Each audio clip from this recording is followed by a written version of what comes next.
This is my window, it's pretty big, and this is a hand crank. This hand crank solves a problem that shouldn't exist.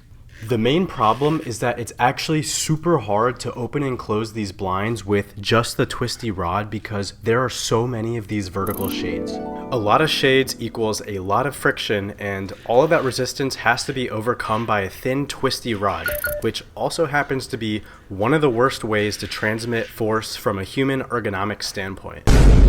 Seriously, whoever designed this, I don't know what they were thinking, because this obviously should have just been upholstering. Or maybe they could have left a little message on the rod before they sold them to the apartment complex. I haven't even mentioned the slop yet. I'm going to draw a little X onto the rod so that you can see what I'm talking about here.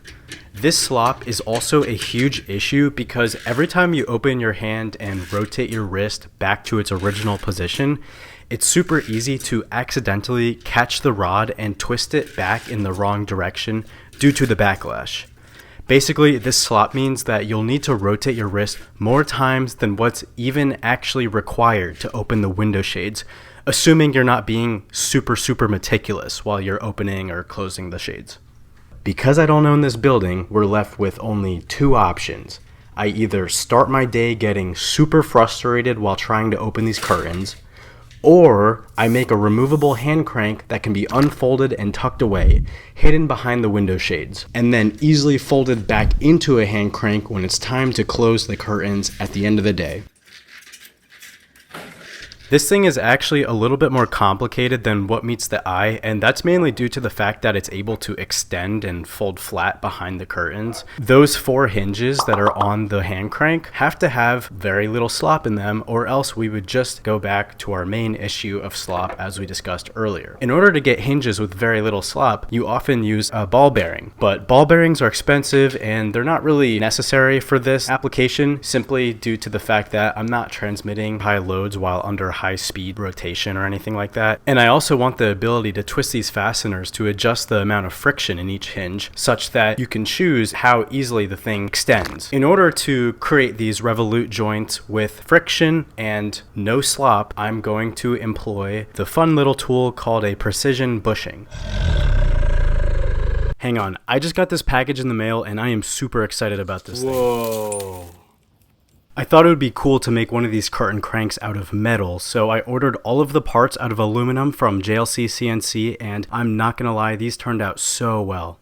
It's always funny when I'm working on these various projects, friends and family will ask me what I've been up to, and I always have to explain to them, oh yeah, I've been working on a foldable hand crank so I can twist the rod to open my window shades. Hand cranks have obviously been a thing for a long time, but I've never seen one that can unfold and straighten itself out.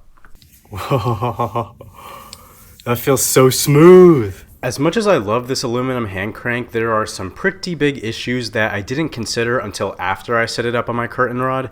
Like, for one, this is a big piece of metal that swings next to a giant pane of glass. What could possibly go wrong?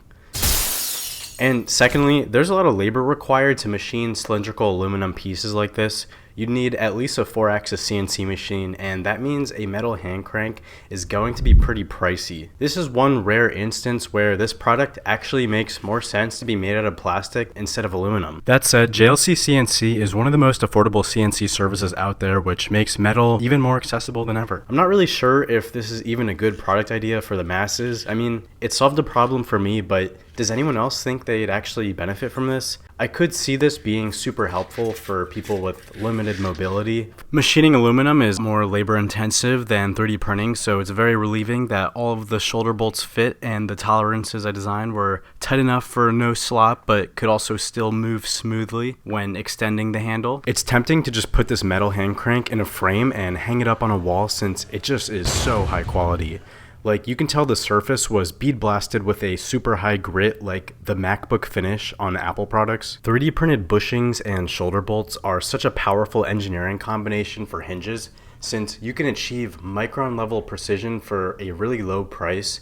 Plus, if your parts end up being out of tolerance for whatever reason, you can just reprint the bushings to the correct size, and since the bushings are the wear item in this instance, they're super easy to replace. So anyway, hope you guys enjoyed this one. We are so close to 100k subscribers, so hit that subscribe button and I will see you on the next one.